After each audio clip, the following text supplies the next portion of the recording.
Imagine, if you will, stepping into a building that is not merely a building, but a doorway into the future. A future where humanity has set foot on another planet, not just as explorers, but as residents. A brave four-person crew is about to take that monumental step right here on Earth, inside a hangar at NASA's Johnson Space Center in Houston, Texas. Their home for the next year? Mars Dune Alpha, a 3D printed building that has crew quarters, shared living space, and dedicated areas for administering medical care and growing food. Spanning 1,700 square feet, Mars Dune Alpha emerges not from bricks and mortar, but from a specially formulated slurry. It's a material crafted to mimic the color and composition of Martian soil and extruded layer by layer by a 3D printer. Its visual aesthetic, combined with the cutting-edge construction method, represents humanity's first tangible taste of life on Mars.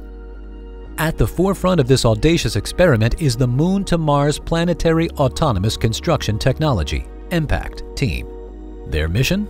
To take humanity's first strides in off-world construction, building habitats beyond our earthly home.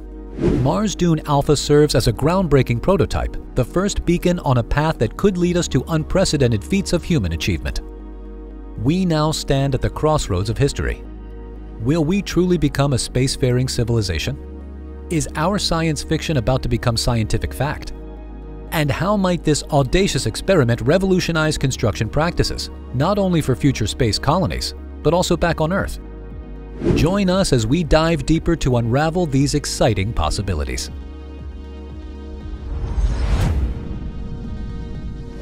Preparing for a lunar future. NASA's Artemis program is set to mark the return of humanity to the Moon. However, to make this journey sustainable, we need more than just landers and temporary habitats. We require long-lasting structures that can serve as our permanent base. But how do we go about creating a home away from home? The solution may lie in the lunar soil itself, better known as regolith. Regolith, the layer of loose fragmented material that covers solid bedrock, is abundant on the Moon. Given the massive costs involved in transporting materials from Earth, using regolith is not just a financially sound strategy, but an imperative one. The goal is to transform this regolith into a paste that can be 3D printed into various shapes, layer by layer. The MPACT team is envisioning the creation of a lunar base, complete with living quarters, roads, greenhouses, power plants, and blast shields to protect the launch pads. The transformation of regolith into viable construction material and the realization of these structures would form the foundation for long-term human presence on the Moon. The first off-planet project by the MPACT team is slated for late 2027, a mission of vital importance. A robotic arm equipped with an excavator affixed to a lunar lander will serve as the first on-site builder. Its task? Sorting and stacking lunar regolith, the primary raw material for this lunar construction project. This mission will mark the first time humans have ever attempted such construction, far away from the confines of Earth. 3D printing on the Moon. Building on the Moon presents a host of new challenges, but NASA's MPACT team is well on their way to surmounting them. One of the first tasks will be using lasers or microwaves to melt lunar regolith, a significant technological milestone in its own right. Following this, the regolith will be allowed to cool in a controlled manner, enabling gases to escape. If the regolith doesn't cool properly, it could result in a sponge-like material riddled with holes, unsuitable for construction. Once the cooling process is complete, the lunar material can be printed into the desired shapes. The actual assembly process for these pieces is yet to be finalized. The current objective is to automate the construction process as much as possible to minimize human risk. But as Jennifer Edmondson, the MPACT team lead, notes, they haven't ruled out the possibility of humans stepping in for maintenance and repair of the full-scale equipment. Turning lunar regolith into a strong, durable building material is one of the most significant challenges. NASA currently only has a limited supply of lunar rock and dust samples from the Apollo 16 mission for testing and experimentation. This necessitates the creation of synthetic versions of lunar regolith on Earth. These synthetic mixtures are based on what NASA expects to find on the Moon's surface. Each recipe includes different combinations of basalt, calcium, iron, magnesium, and a mineral named anorthite that doesn't naturally occur on Earth.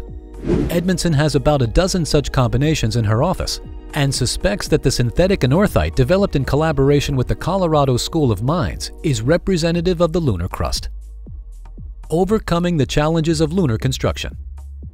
Building structures on the Moon and Mars comes with a set of extraordinary challenges due to the uniquely hostile environments of these celestial bodies. Each of these environments presents their own peculiar set of obstacles that need to be meticulously navigated for successful construction. Starting with the Moon, it's an environment far from hospitable to conventional construction methods we're used to on Earth. One of the most immediate concerns is the Moon's weaker gravity, only about 1/6 that of Earth's. This diminished gravity field drastically alters the way minerals behave, making the seemingly simple task of stacking or adhering materials together much more complex. The Moon is also an astronomically active body. Moonquakes, which are similar to earthquakes but occur on the Moon's surface, can create prolonged vibrations that may cause structural instability. The design and construction of lunar habitats must therefore take into account this unique aspect of lunar seismology. In addition, the Moon experiences extreme temperature variations between its day and night cycles. These swings can be from a sizzling 260 degrees Fahrenheit, 127 degrees Celsius, during the lunar day, to a frigid -280 degrees Fahrenheit, -173 degrees Celsius, at night. These extreme temperature shifts present considerable difficulties for construction, as materials must be able to withstand these broad temperature ranges without compromising structural integrity. Exploring new frontiers. Jason Ballard, the visionary CEO of Icon, expressed his immense enthusiasm about the Mars Dune Alpha project. As the helm of one of the most innovative companies in the construction sector, Ballard is acutely aware of the profound significance of this ambitious endeavor. The technology, engineering, science, and architecture required for this project are not just pushing the envelope, they are redefining it, Ballard stated. We're venturing into territory that's completely uncharted, combining diverse fields of study and expertise in a way that's never been done before. It's an exciting time to be at the intersection of construction and space exploration. This is a revolutionary leap for Icon, and it's not just about the end result. The journey to create Mars Dune Alpha is a learning process that is already pushing our understanding of construction, materials, and environments to unprecedented new levels. Every challenge faced and every solution found brings us one step closer to the possibility of constructing livable habitats on other celestial bodies. Under a contract with NASA worth $57.2 million, Icon is furthering its research into lunar construction. The vision they are currently working on envisions a collection of torus or donut-shaped structures for lunar habitats. These are not just architecturally striking, but are designed with purpose, promising to provide a safe living environment for astronauts. Our future in space. In an age where technological advancements are expanding our understanding of the universe, the collaboration between NASA and Icon, as seen through the Mars Dune Alpha project, is a pioneering leap forward. This endeavor is not merely about scientific progress or technological innovation. Rather, it epitomizes the boundless potential of human ambition, encapsulating our enduring curiosity and audacity to venture into the unknown.